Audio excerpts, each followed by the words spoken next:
नमस्कार, मैं हूं अमित शर्मा और आपके साथ फिर से मौजूद हूं कैपिटल खबर के खास कार्यक्रम स्पॉटलाइट विद सिद्धार्थ मिश्रा में। और हमारे साथ हैं वरिष्ठ पत्रकार सिद्धार्थ मिश्रा जी। सर नमस्कार। नमस्कार अमित जी, नमस्कार सर, पिछले कुछ एपिसोड हमने ऑपरेशन सिंदूर से संबंधित किए थे और अब तो सीज फायर की घोषणा काफी दिनों पहले ही हो गई थी, लेकिन मीडिया की क्या भूमिका रही है ये बात अभी भी चर्चा में है। अभी कल ही टाइम्स ऑफ इंडिया ने इस पर एक काफी महत्वपूर्ण आर्टिकल भी दिया था। आप सर मास कम्युनिकेशन के शिक्षक भी हैं, जनसंचार पढ़ाते भी हैं और एक पत्रकार के तौर पर भी आपने इस तरह के युद्धों को काफी करीब से देखा है। कारगिल युद्ध आपने कवर भी किया है, आपने काफी नजदीक से देखा था उसे। उस वक्त मीडिया की भूमिका क्या रहती थी सर? इस बार ऑपरेशन सिंदूर में मीडिया की भूमिका क्या रही? फेक न्यूज और इन जैसी तमाम चीजों पर क्यों फिर सवाल उठने लगे हैं? आपका क्या टेक है सर इस पे?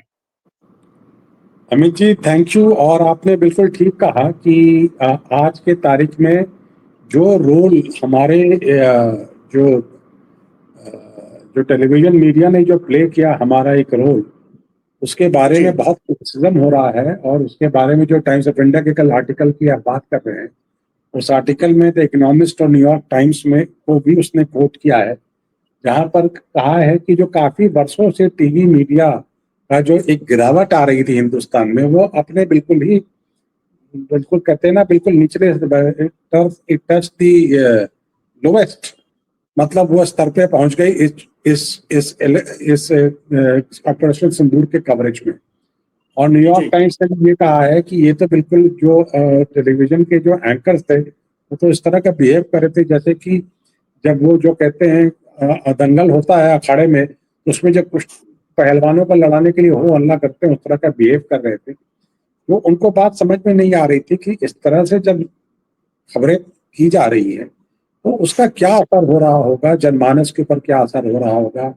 हमारे बॉर्डर लाइन जो है बहुत लंबा है, कश्मीर से लेकर के कच्छ तक हमारा बॉर्डर लाइन पाकिस्तान से जुड़ा हुआ है। वहां के जो सटे हुए शहर हैं उनमें क्या हालत होगी, किस तरह की बात होगी।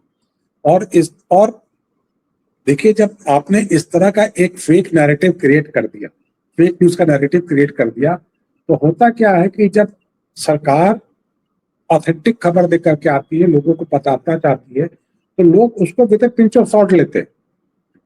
देखिए, आज तक जो मैं तो अखबारों से जुड़ा रहा, अखबार के माध्यम से जुड़ा रहा। या तो हमने आंखों देखी बात कही जो मेरे आंख के सामने बिल्कुल घटित थी, या हमने उसको वेरीफाई करके उस न्यूज को लगाया या लिखा। यहाँ तो ना आंखों देखी का सवाल ही नहीं उठता था और वेरीफाई किया नहीं, और जो भी आया लगा दिया। ना किसी को कोट करना, ना किसी के बारे में बताना, ना कोई स्टेटमेंट, ना कुछ। और बिल्कुल आपने इस्लामाबाद को कैप्चर कर लिया, कराची को उड़ा दिया, इस तरह की बातें हुई जिसकी की बहुत ज्यादा क्रिटिसिज्म हो रही है। और उसने एक बहुत बड़ा डैमेज जो किया है, वो डैमेज ये किया है कि आज सरकार के तरफ से भी जो वक्तव्य आ रहे हैं, जो स्टेटमेंट आ रहे हैं, जो कि फैक्ट बेस्ड है, उसको भी लोग जो है सो पिंच ऑफ सॉल्ट से ले रहे हैं। तो एक बहुत बड़ी डिससर्विस की है इंडियन मीडिया ने, जो इंडियन टेलीविजन मीडिया जो है उसने बहुत बड़ी डिससर्विस की है हमारे देश की। पहली बात। दूसरी बात, इन्होंने ऐसा क्यों किया? देखिए, इसके पीछे जो सोच है ऐसा करने के पीछे, वो ये जो ड्रिवन है, इसकी जो ग्राउंडिंग है, इसकी जो रूट है, वो एक हमारे मास कम्युनिकेशन में एक थ्योरी है, उसको कहते हैं CNN इफेक्ट। 1991 में आपको याद होगा, जो पारसी गल्फ जो है, जो पर्शियन गल्फ जिसको कहते हैं, उसमें युद्ध हुआ था जब इराक ने कुवैत को कैप्चर कर लिया था और अमेरिका ने अटैक किया था ऑपरेशन डेजर्ट स्टॉर्म। उसमें अमेरिकन, वो स्लाइड में आपसे शेयर कर रहा हूं, आप देख रहे हैं, दर्शकों को भी दिखाएं। उसमें उनके टैंक्स, इनके साथ CNN के टेलीविजन क्रू उनके साथ साथ मूव किया था और CNN ने लाइव टेलीकास्ट किया था, इसका पूरे युद्ध का लाइव टेलीकास्ट किया था और लोगों ने पूरे देखा था। उसके पीछे सोच ये थी कि अमेरिका की सोच ये थी कि जो अमेरिका का पिछला इस तरह का इंटरवेंशन था वियतनाम में, जहां पर क्योंकि बहुत क्रिटिसिज्म हुई थी कि हम फॉरेन लैंड में क्यों जा रहे हैं, तो उसके लिए एक पॉजिटिव पब्लिक ओपिनियन बिल्ड करने के लिए उन्होंने ये CNN इफेक्ट का इस्तेमाल किया, जिसमें यह था कि जो हमारी डोमेस्टिक और फॉरेन पॉलिसी अमेरिका की थी, उसके लिए गवर्नमेंट के समर्थन में एक ओपिनियन बने। इसको करके इन्होंने सीएनएन का वहां से लाइव टेलीकास्ट कराया था, बड़े नामी एंकर्स हुए, बर्नर्ड शॉ नाम के एंकर हुए, और उसके बाद एक फिल्म भी बनी, लाइव फ्रॉम बगदाद, जिसके बारे में इन चीजों के बारे में काफी कुछ बताया गया कि कैसे हुआ था। और लेकिन एक बात और बता दूं कि सीएनएन के जर्नलिस्ट उस समय या तो अमेरिकन फोर्सेस के साथ डेजर्ट में मूव कर रहे थे या बगदाद में प्रेजेंट थे अटैक होने के पहले। तो ऐसा कोई देखी सुनी सपने में आई हुई, मन में आई हुई बात नहीं थी, ये बिल्कुल आंखों देखी बात थी, लाइव टेलीकास्ट जी। तो इसे सीएनएन इफेक्ट करते हैं, और उसने सीएनएन को सबसे बड़ा न्यूज एजेंसी के रूप में एस्टैब्लिश कर दिया। अब इसके बाद से टीवी चैनल्स की यह सोच बनी कि अगर इस तरह के युद्ध का हम प्रचार प्रसार करते रहेंगे, इस तरह के इवेंट्स करेंगे तो हम भी जम जाएंगे। इस सोच के साथ टीआरपी को बढ़ाने के लिए करते हैं। हिंदुस्तान के कंसेप्ट में ये देखने को आया 1999 में जब कारगिल की युद्ध हुई, वो भी मैं आपसे स्लाइड शेयर कर रहा हूँ। कारगिल के युद्ध के टाइम में जो है सो उस समय इंडियन टेलीविजन नया नया प्राइवेटाइज हुआ था, और उसके लोग वहां पर पहुंचे और लोगों को काफी हद तक गवर्नमेंट ने फैसिलिटेट भी किया। और लोगों फिर वहां से पत्रकार लोग जो वहां से जो भी इंफॉर्मेशन आई, लाइव इंफॉर्मेशन आई, लोग वहां कोई कहीं पहुंचा, कोई कहीं पहुंचा, जिसको जहां मौका मिला पहुंचा, उसने वहां से खबर लिखी, खबर भेजी या टेलीकास्ट किया। और उसके बाद वो खबरें लोगों के पास आई और लोगों के बीच में एक फिर सरकार के प्रति भरोसा भी बना। उस समय एक महिला पत्रकार बरखा दत्त बहुत नामी हुई, लेकिन उसके समय में ये भी एक बात आई कि उनके जो टेलीकास्ट थे उन्होंने डिस्क्लोज कर दिया था लोकेशन को, जिसके कारण से काफी क्षति हुई भारतीय फौज को। उसके बाद से एक पॉलिसी आई गवर्नमेंट की, जिसमें आप देखेंगे उस पॉलिसी का मैंने मेंशन किया है कि नो लाइव ब्रॉडकास्ट, ये आप जाइए रिकॉर्ड कीजिए और उसके बाद फिर आप उसके बारे में ब्रॉडकास्ट, लाइव ब्रॉडकास्ट मत कीजिए। आप बिल्कुल, आप जब हो जाए रिकॉर्ड कर लीजिए, उसके बाद आप ब्रॉडकास्ट कीजिए जब वो ऑपरेशन पूरा हो जाए। उसके बारे में मैं ये कहना चाहूंगा, जो कारगिल का ऑपरेशन जो था उसके अंदर हम लोगों ने वॉर की स्टोरी तो कवर की, एक्चुअल वॉर की स्टोरी जो कवर की, लेकिन हमने बहुत सारी कल्चरल स्टोरीज कवर की उसके अंदर। फौजी कौन होता है, क्या होता है, वो जो विक्रम बत्रा का ये दिल मांगे मोर इतना फेमस हुआ, वो उस तरह की जो हमने काफी सारी कल्चरल स्टोरीज कवर की कि कोई किसी रेजिमेंट के क्या कल्चर थे। नागा रेजिमेंट उस समय जो कुमाऊं का एक पार्ट होता है नागा रेजिमेंट, उसके बारे में, हेड हंटर्स उनके बारे में काफी, तो लोगों को काफी मिलिट्री लिटरेचर से भी उसमें वाकिफ कराया गया। मैंने खुद उस समय करीब एक हफ्ते मैं एक पर्टिकुलर सेक्टर में था और वहां से रह करके मैंने काफी सारी स्टोरीज लिखी, और जिसके अंदर कोशिश यही थी कि हम जैसे जो पुंछ का इलाका जहां पर कि वो गुरुद्वारे पर भी मैं गया, वहां पर मैं गोलाबारी देखा, लेकिन वहां पर क्या फौज की क्या मानसिकता होती है, फौज किस तरह से चीजों को देखता है, ट्रीट करता है, तो उस तरह की स्टोरीज लिखी, कवर की, और लोगों के बीच में वो काफी स्टोरीज हुई। और सबसे बड़ी बात ये थी कि हमने कारगिल वॉर के बारे में बहुत ही पॉजिटिव एजुकेशन लोगों को किया। कई सारी चीजें कि वो नॉर्थ लाइट इन्फेंट्री के जो सोल्जर्स थे उसके बारे में हम लोगों ने स्टोरी की थी कि कैसे वो पाकिस्तान ने डिनाई कर दिया था कि हमारे आर्मी में, उनके पास आई कार्ड मिले थे, नॉर्थ लाइट इन्फेंट्री पाकिस्तान की पैरामिलिट्री फोर्स है उसके। तो so there was authenticity in what was reported, और एक प्रोटोकॉल नहीं था। वो प्रोटोकॉल चूंकि पहली बार इस तरह का इंडियन मीडिया जाग रही थी, खड़ी हो रही थी, तो अगर बाद में प्रोटोकॉल ही बना उसके हिसाब से बना।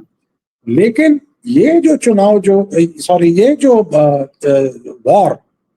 ये जो वॉर लड़ा गया, ये जो लड़ाई 2 दिन की 3 दिन की लड़ाई लड़ी गई, जो ऑपरेशन सिंदूर के नाम से लड़ा गया, इसमें देखिए बात ये रही कि चूंकि ये ऑपरेशन इस तरह का था, ये बहुत ही सीक्रेसी के साथ किया गया, किस लोकेशन से कहां से क्या फायरिंग हो रही थी किसी को कोई जानकारी नहीं थी, and very rightfully government was holding it's forces, वो चीजों को दबा के छुपा के रखी थी, और बिल्कुल न्याय संगत था ऐसा करना।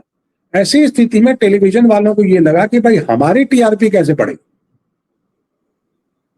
क्योंकि उनके कॉरेस्पॉन्डेंट फील्ड में तो थे नहीं, और तो एंकर जो बैठे बैठे अपने न्यूज रूम के अंदर उन्होंने खिचड़ी पकाई, पुलाव बनाया, ख्याली पुलाव बनाया, खिचड़ी पकाई और क्या क्या सीखे और तरह तरह की कहानियां फैला दी। और इसका आज के तारीख में असर ये हुआ कि देखिए, मीडिया का क्रिटिसिज्म तो हुआ वो अपनी जगह पर है, लोगों का विश्वास उठ गया।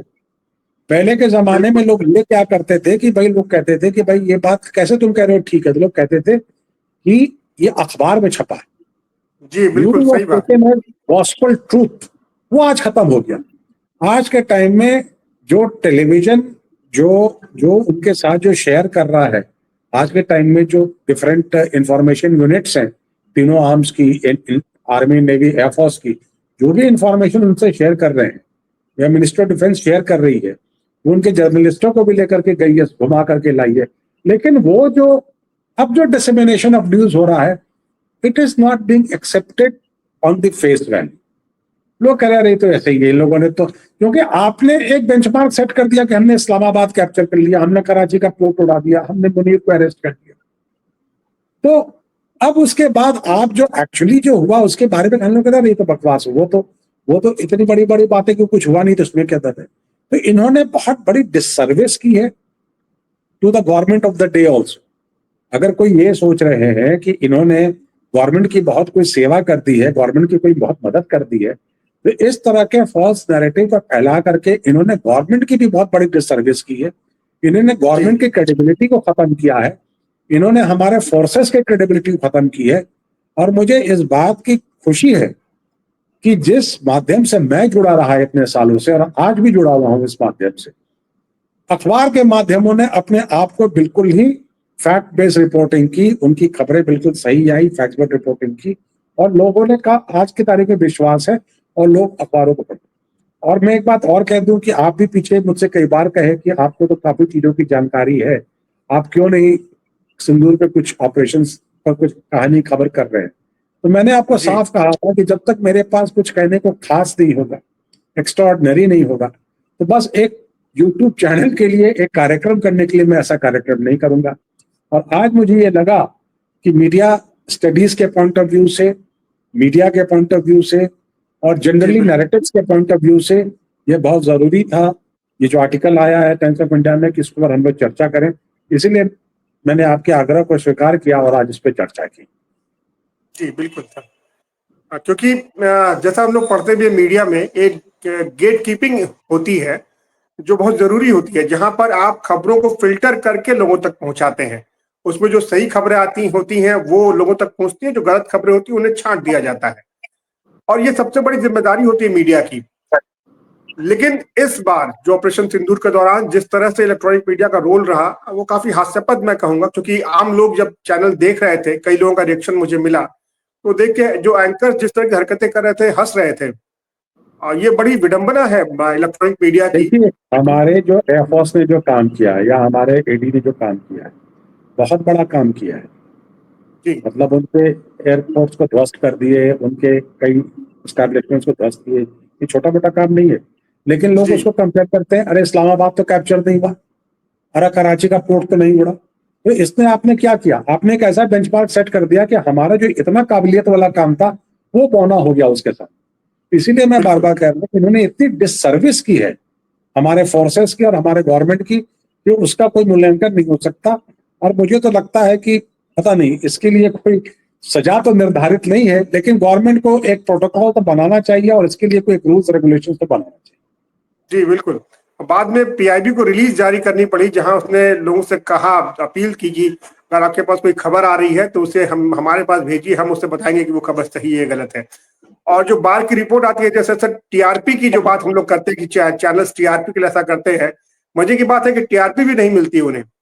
बार की जो रिपोर्ट आई ऑपरेशन सिंदूर के बाद, उसमें यह पाया गया कि लोगों ने ऐसी खबरों से ज्यादा आईपीएल देखना पसंद किया।